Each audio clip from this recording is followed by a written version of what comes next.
नमस्कार, आप देख रहे हैं प्राइम न्यूज़ 24। मैं हूं अंकिता सिंह। गरीबी के सपने को कुछ सरकारी अधिकारियों व कुछ भूमाफियों की मिलीभगत ने किया चकनाचूर। गजरौला में 22 बीघा सरकारी जमीन पर हुई प्लॉटिंग को अवैध बताकर ध्वस्त कराने का मामला आया सामने। नगर पालिका द्वारा सरकारी जमीन पर हुई प्लॉटिंग को अवैध बताकर कराया ध्वस्त। प्लॉट मालिक, महिलाओं व पुरुषों ने जमकर काटा हंगामा। साथ ही नगर पालिका की महिलाएं, सफाई कर्मियों व प्लॉट मालिक महिलाओं के बीच हुई हाथापाई। प्लॉट मालिक महिलाओं ने नगर पालिका कर्मियों पर लगाया मिलीभगत का आरोप। कहा, यदि यह जमीन सरकारी थी तो हाउस टैक्स की रसीद कैसे काटी गई, कैसे काटा गया हाउस टैक्स और कैसे हुआ जमीन का बैनामा। जनपद अमरोहा के गजरौला नगर पालिका का है पूरा मामला। Report Kavinder Singh, prime news 24 Amroha. 75 गज है। अच्छा, क्या है बताओ, पूरा बताओ अब क्या हो रहा है। देखो मैंने है क्या हो रहा है, जेसीबी चल रही है, नगर पालिका कब्जा रही है। बताओ आपकी जमीन का बैनामा है, फिर भी जमीन उखेड़ी जा रही है। बैनामा भी है, किससे लिया आपने? रसीद भी है, किससे लिया आपने? दिल साथ से। और हमने गांव का मकान बेचा, अभी फर्ज पड़ा 2 साल खाट पर पड़े हो गए। हाउ टैक्स की रसीद भी आपके पास है? हाउ टैक्स की रसीद है? हाँ, मेरे मिलने वाले बैनामा तो करवाया नहीं मैंने। अरे आपने किससे खरीदी जमीन? कहाँ रहते थे साथ? और सामने घर उसका गई। तो आपने उनसे कहा नहीं? उनसे कहा नहीं अभी जाके? तो अब लेके अब आप उनके पास गए? अब तो वो है भी ना, है भी ना वो। हमारे यहाँ भी 2 साल हो गए खाट पर बड़ा, भी फालिज का बीमार है, फालिज पड़ गया। बताओ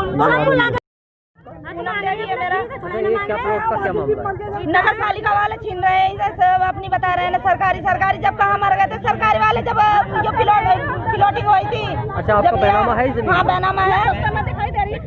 किससे ली थी आपने जमीन? वीरेंद्र कौन? ये वीरेंद्र कौन? ये वीरेंद्र कौन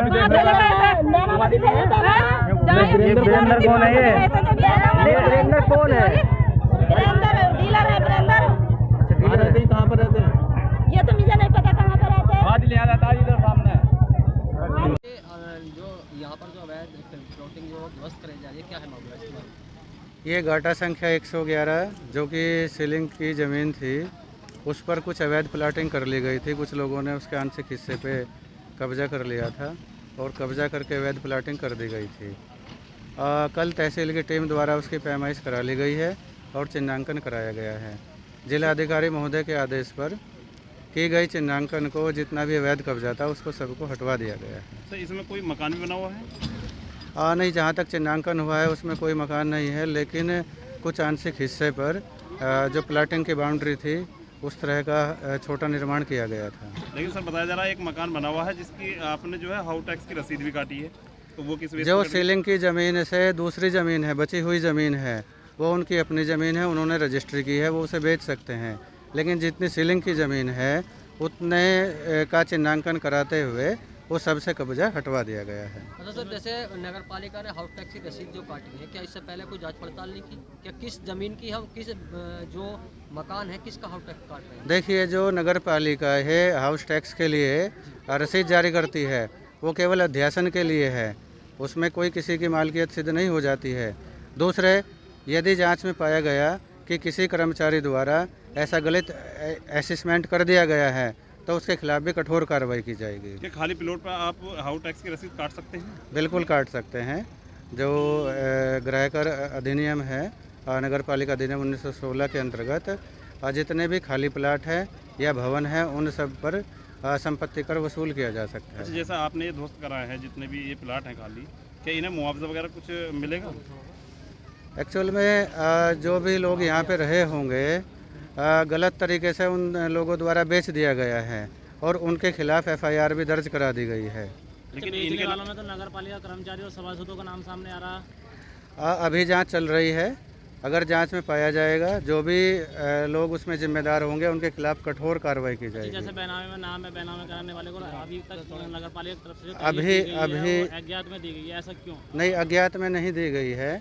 उसमें यहाँ पर हम लोगों को मिला था कि कोई सिराजुद्दीन नाम के व्यक्ति हैं और वो प्रॉपर्टी बेच रहे हैं, उनके खिलाफ और अन्यों के खिलाफ हमने एफआईआर के लिए तहरीर दी है। एफआईआर अब तक हुई है या नहीं? कल से मामला प्रकरण हुआ जी, आज दोबारा से हम लोगों ने उसमें नाम दर्ज करते हुए दोबारा से तहरीर भेज दी है। आज एफआईआर भी दर्ज हो जाएगी। अभी मामला चूँकि जांच प्रक्रिया में है तो जांच की प्रक्रिया में जिन भी लोगों के नाम सामने आएंगे उन लोगों के खिलाफ हम लोग कठोर कानूनी कार्रवाई कराएंगे। बड़ी मात्रा में यहाँ पे अवैध प्लॉटिंग करके बेच दी गई और नगर पालिका को भनक तक नहीं लगी इसकी। नहीं, ऐसा नहीं है। अभी भी ज़मीन के बड़े हिस्से पर नगर पालिका का कब्जा है। इसमें कोरोना पीरियड के बाद कुछ हिस्से पर जो उनकी रजिस्ट्री की ज़मीन थी उसी के पीछे कुछ हिस्से पर उन लोगों ने अवैध कब्जा करके इसमें कुछ प्लाटिंग कर दी थी, जिसको आज ध्वस्तीकरण करके हटा दिया गया। ये सब लास्ट सवाल रह गया। लास्ट ये सवाल है, जो अगर किसी कारणवश यहाँ पर सभासदों की इसमें मिलीभगत पाई जाती है, क्या कार्रवाई की जाएगी? देखिए, कोई भी हो, चाहे सभासद हो या अन्य कोई भी व्यक्ति हो, अगर उनके द्वारा कुछ भी गलत किया गया है और जांच में ऐसे तथ्य प्रकाश में आते हैं तो उन सभी लोगों के खिलाफ कठोर कानूनी कार्रवाई की जाएगी।